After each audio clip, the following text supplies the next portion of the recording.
الحمد لله وكفى وسلام على عباده الذين اصطفى أما بعد فأعوذ بالله من الشيطان الرجيم بسم الله الرحمن الرحيم ومن آياته أن خلق لكم من أنفسكم أزواجا لتسكنوا إليها وجعل بينكم مودة ورحمة إن في ذلك لآية لقوم يتفكرون سبحان ربك رب العزة عما يصفون وسلام على المرسلين والحمد لله رب العالمین۔ میرے محترم عزیز بزرگوں، ازدواجی زندگی کے عنوان پر بات کرتے ہوئے اس پس منظر کو ذہن میں رکھنا ضروری ہوگا کہ اسلام سے پہلے دنیا کی مختلف تہذیبوں اور مختلف معاشروں میں عورت کو کیا مقام حاصل تھا۔ تاریخ عالم کا مطالعہ کیا جائے تو یہ بات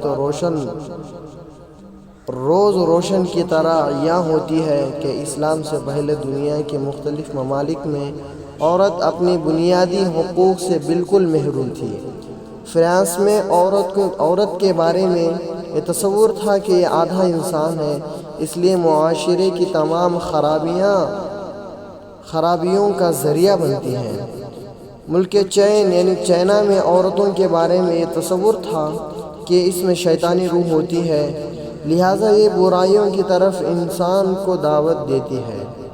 جاپان میں عورت کے بارے میں تصور تھا کہ یہ ناپاک پیدا کی گئی ہے، اس لیے عبادت گاہوں سے اس کو دور رکھا جاتا تھا۔ ہندوازم میں جس عورت کا خاوند مر جاتا اس کو معاشرے میں زندہ رہنے کے قابل نہیں سمجھا جاتا تھا، اس لیے ضروری تھا کہ وہ اپنے خاوند کی لاش کے ساتھ زندہ جل کر اپنے آپ کو ختم کر لے۔ اگر وہ اس طرح نہ کرتی تو اس کو معاشرے میں عزت کی نگاہ سے نہیں دیکھا جاتا تھا۔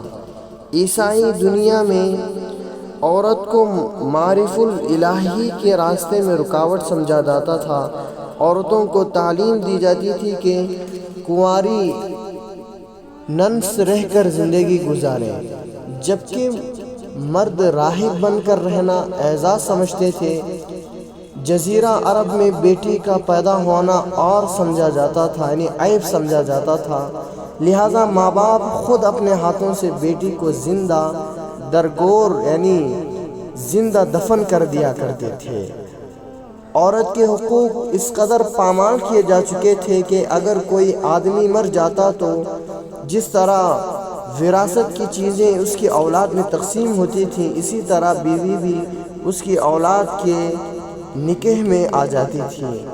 اگر کسی عورت کا خاوند فوت ہو جاتا تو مکہ مکرمہ سے باہر ایک کال کو ٹہری میں اس عورت کو 2 سال کے لیے رکھا جاتا تھا۔ طہارت کے لیے پانی اور دوسری ضروریات زندگی بھی پوری نہ دی جاتی تھیں۔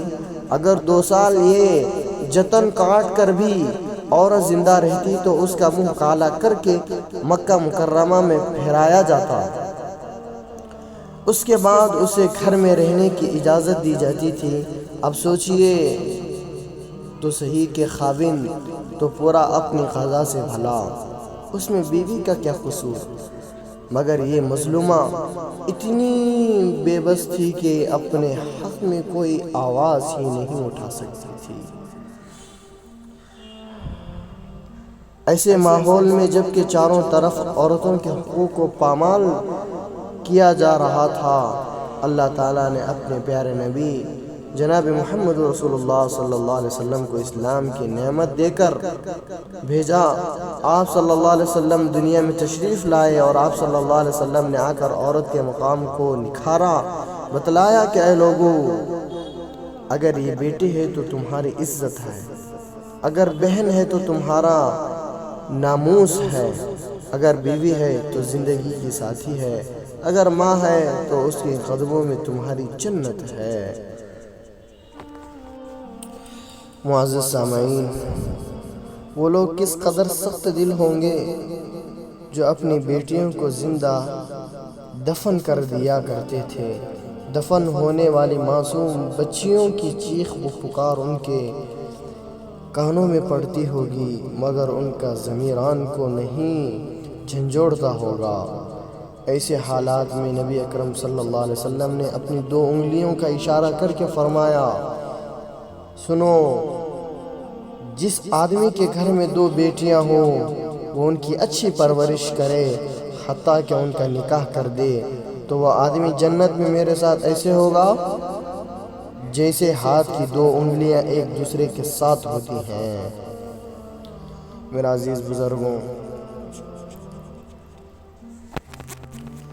اسلام میں عورت کی بڑی اہمیت بیان فرمائی ہے۔ اسلام کے علاوہ کسی اور مذہب میں عورت کو اتنا عزت نہیں دیا ہے جتنا اسلام میں دیا ہے۔ میرا عزیز بزرگوں، انشاءاللہ میں آئندہ دوسری بیان میں آپ کو میں کیا مقام دیا ہے آپ کو بتاؤں گا، لہٰذا آپ ان باتوں کو غور فرمائیں اور دوسروں میں بھی پھیلائیں۔ السلام علیکم ورحمۃ اللہ وبرکاتہ۔